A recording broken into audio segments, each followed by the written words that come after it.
In the last episode of this series, we discussed how an anti-trinitarian Christianity took over the Middle East under the rule of Abd al-Malik and forced their doctrines into the entire Middle East, gradually giving birth to Islam.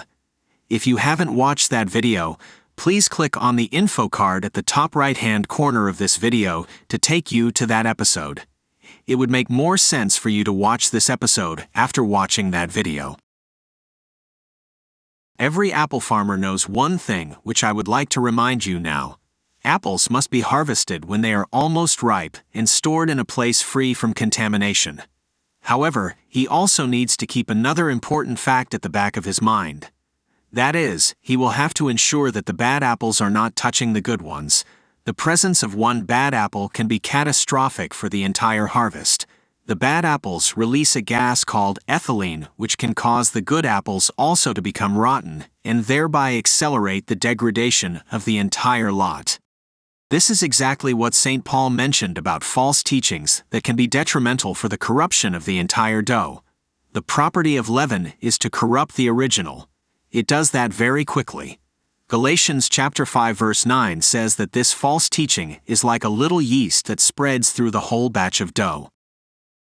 In this episode, we will investigate additional evidence which proves that Islam arose as a result of the corrupt anti-trinitarian belief from the Middle East. Few years back, there was a lot of excitement within the Islamic academia about the discovery of the Birmingham manuscript. As usual with all such things Islamic, they heralded it as the oldest manuscript of the Quran. Predictably, Islamic Dawah gangs could not even wait to check it out for themselves, but was busy in the streets claiming this great discovery. Little did they know that it was just 2 pages of the Quran and not a manuscript as they assumed to be. Fortunately, we have the image of these manuscripts available, and which are dated as coming from the 6th and 7th century AD. Interestingly, the carbon dating identifies it to have a probability of being a 6th century parchment, arouses curiosity, given that the Quran came in the 7th century, as per Islamic sources. A document which has a probability of having existed before the Prophet of Islam gives credence to our analysis that Islam arose from a corrupt version of Christian belief system. As Muslims are forbidden to question and do a critical analysis of their religion, they can do nothing other than swallow the propaganda, lock, stock, and barrel. In this video, we shall do a service to them by pointing out factors within the parchment that should shake the foundations of a thinking Muslim. Let us consider the first portion of the parchment. It is from Surah 20 verse 1 to 40. On one side we have verse 1 to 13, and on the other side it is 13 to 40. We can read that along with the Muslims and let us see what is in it by which they can show that Islam was a genuine religion from Allah. Let them counter our position that it is not some heretical sect coming out of Christianity. I might take a little over 2 minutes to read it. I request all of you to go through it while I read it and try to find out any issue with this explanation from a general Christian understanding. I will be ignoring all those bracketed texts which is basically embellishments that are not there in Arabic. Verse 1 to 13 is an introduction to the encounter of Moses with God. It says as follows, Taha, we have not sent down to you the Quran that you be distressed but only as a reminder for those who fear. A revelation from He who created the earth and highest heavens, the most merciful above the throne established. To Him belongs what is in the heavens and what is on the earth and what is between them and what is under the soil. And if you speak aloud, then indeed He knows the secret and what is more hidden. Allah, there is no deity except Him. To Him belong the best names. And has the story of Moses reached you, when he saw a fire and said to his family, Stay here, indeed, I have perceived a fire, perhaps I can bring you a torch or find at the fire some guidance, and when he came to it he was called, O Moses, indeed, I am your Lord, so remove your sandals. Indeed, you are in the blessed valley of Tuwa. And I have chosen you, so listen to what is revealed, indeed, I am Allah. There is no deity except me, so worship me and establish prayer for my remembrance. Indeed, the hour is coming, I almost conceal it, so that every soul may be recompensed according to that for which it strives. So do not let one avert you from it who does not believe in it and follows his desire, for you would perish. And what is that in your right hand, O Moses? He said, It is my staff. I lean upon it, and I bring down leaves for my sheep, and I have therein other uses. The conversation between Allah and Moses continues when Allah said, Throw it down, O Moses. So he threw it down, and thereupon it was a snake, moving swiftly, said, Seize it and fear not, we will return it to its former condition. And draw in your hand to your side, it will come out white without disease. Another sign, that we may show of our greater signs. Go to Pharaoh. Indeed, he has transgressed, said, My Lord, expand for me my breast and ease for me my task, and untie the knot from my tongue that they may understand my speech. And appoint for me a minister from my family, Aaron, my brother. Increase through him my strength, and let him share my task, that we may exalt you much and remember you much. Indeed, you are of us ever seeing. Said, You have been granted your request, O Moses, and we had already conferred favor upon you another time, when we inspired to your mother what we inspired. Cast him into the chest and cast it into the river, and the river will throw it onto the bank. There will take him an enemy to me and an enemy to him. And I bestowed upon you love from me, that you would be brought up under my eye when your sister went and said, Shall I direct you to someone who will be responsible for him? So we restored you to your mother, that she might be content and not grieve.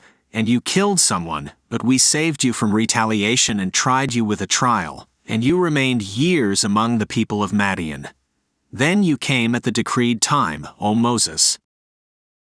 To me, this portion of Surah 20 verse 1 to 40 looks like a paraphrasing of the life of Moses, which we see in the book of Exodus.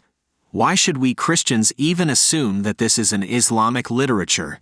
To me, it looks like a Christian literature. So what do we understand? This 1.5 page of the Birmingham manuscript does not prove anything which helps the Islamic case or originality of the Prophet of Islam as claimed by Muslims. Now let us look at the remaining half of the second page, which comes from Surah Al-Maryam verse 91 to 98. Now speaking concerning this chapter of Surah Al-Maryam, chapter 19, we have historical records which proves that it has heavily borrowed from the pseudo-gospel of Matthew. The Gospel of Pseudo-Matthew, or the Infancy Gospel of Matthew, is a part of the New Testament apocrypha. In antiquity, the text was called the book about the origin of the Blessed Mary and the childhood of the Savior. The Bible canon does not contain the episode of Mary with infant Jesus and the palm tree, which first appears in the apocrypha and later in the Quran. Quran chapter 19 verse 22 to 26 is a clear parallel of the account found in the Gospel of Pseudo-Matthew. As apocryphal literature is the base for this chapter, should we not expect some heresy inserted into that which goes against Christian beliefs? Let us first read through these 6 verses, and then we will try to understand. This times also I will not consider those texts pushed into the translation with the brackets. The verses reads as follows, that they attribute to the most merciful a son. And it is not appropriate for the most merciful that he should take a son. There is no one in the heavens and earth but that he comes to the most merciful as a servant. He has enumerated them and counted them accounting, and all of them are coming to him on the day of resurrection alone. Indeed, those who have believed and done righteous deeds, the most merciful will appoint for them affection. So we have only made it easy in your tongue that you may give good tidings thereby to the righteous and warn thereby a hostile people. And how many have we destroyed before them of generations? Do you perceive of them anyone or hear from them a sound? This is a very interesting portion where Jesus is the star. The anti-trinitarian writer is trying to convince his audience that God cannot have a son. The reference is obviously to Jesus and his relationship with the Father. But the big problem he faces is that God somehow called Jesus as his son in affection. Let me take you to verse 96, where the writer is trying to impress on the readers that what God has done for Jesus is appointed him affection, even though he was a servant. And the reason for his affection is the righteousness of the servant Jesus. The word son is bothering the writer, and hence he is telling his audience that God cannot have a literal son, but he has shown Jesus a special affection like that to a son. His argument continues to verse 97, where the writer is referring to good tidings, which is indeed the true meaning of the word gospel. Gospel is always associated with Jesus and with none other. The writer is saying that this special affectionate word towards Jesus is made for the sole purpose to make it easy for him to share the gospel or the good tidings. So what do we understand from these 6 verses? We know that this is an argument by an anti-trinitarian Christian against the divinity of Jesus, but still hold Jesus in very high regard to an extent that God bestows a special affection towards Jesus. This text also has got no connection with the Islam we know. It is a heretic Christian literature. Now let us move ahead and find the contents of the other 2 pages. Before I start reading it, I would like to acquaint you with a Christian legend that was formed in the Byzantine by a Syrian bishop by name Jacob of Sarag in 512 AD. According to the story, during the persecution of Christians, 250 CE, under the Roman Emperor Decius, 7 or 8 in some versions, Christian soldiers were concealed near their native city of Ephesus in a cave to which the entry was later sealed. There, having protected themselves from being forced to do pagan sacrifices, they fell into a miraculous sleep. During the reign 408 to 450 CE of the Eastern Roman Emperor Theodosius II, the cave was reopened, and the sleepers awoke. The emperor was moved by their miraculous presence and by their witness to their Christian doctrine of the body's resurrection. Having explained the profound meaning of their experience, the 7 died, whereupon Theodosius ordered their remains to be richly enshrined, and he absolved all bishops who had been persecuted for believing in the resurrection. Now notice the reference of the other 2 pages. These are entirely from a chapter called Surah al-Kahf. Kahf means cave. The chapter deals with the events that supposedly happened in the cave with the 7 sleepers. Please understand that this is not history. It is a made-up story by a Christian bishop to teach people about the importance of resurrection. It has absolutely no historical significance, and now this Quran is doing a thesis of a made-up story. Don't you find it funny? I can't stop laughing. As concerning the passage, the author of the Quranic account seems to be unclear on a few details. He refuses to give an exact number of sleepers, instead giving a vague range of numbers and says that only Allah knows the right number. He is not specific on the time frame, offering a number of years but nothing definitive. He does not mention any names, fails to mention where these events took place, and does not state when this story happened.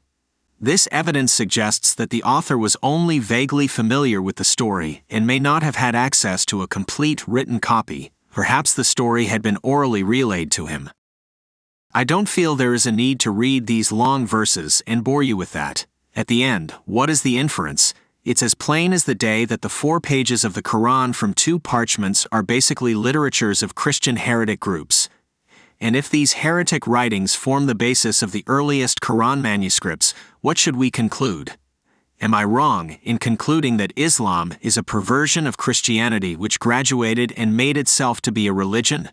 Just like how one single rotten apple corrupted the entire lot of apples, a false teaching about Christ has raised a stink in the entire world.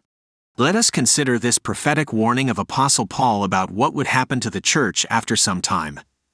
Acts chapter 20 verses 30 to 31 mentions that even from your own number men will arise and distort the truth in order to draw away disciples after them. So be on your guard. Remember that for 3 years I never stopped warning each of you night and day with tears. Dabbling with the Islamic doctrines are akin to playing with snake. It can be very dangerous to your spiritual life. Before I conclude this video, I would like to exhort you with the same exhortation that St. Jude gave to the church. Dear friends, although I was very eager to write to you about the salvation we share, I felt compelled to write and urge you to contend for the faith that was once for all entrusted to God's holy people. For certain individuals whose condemnation was written about long ago have secretly slipped in among you. They are ungodly people who pervert the grace of our God into a license for immorality and deny Jesus Christ our only Sovereign and Lord. If you have been blessed by this video, can you please consider subscribing it and clicking on the like button? Also do share the channel with your friends and family. Till we meet again, may the Lord bless you and keep you.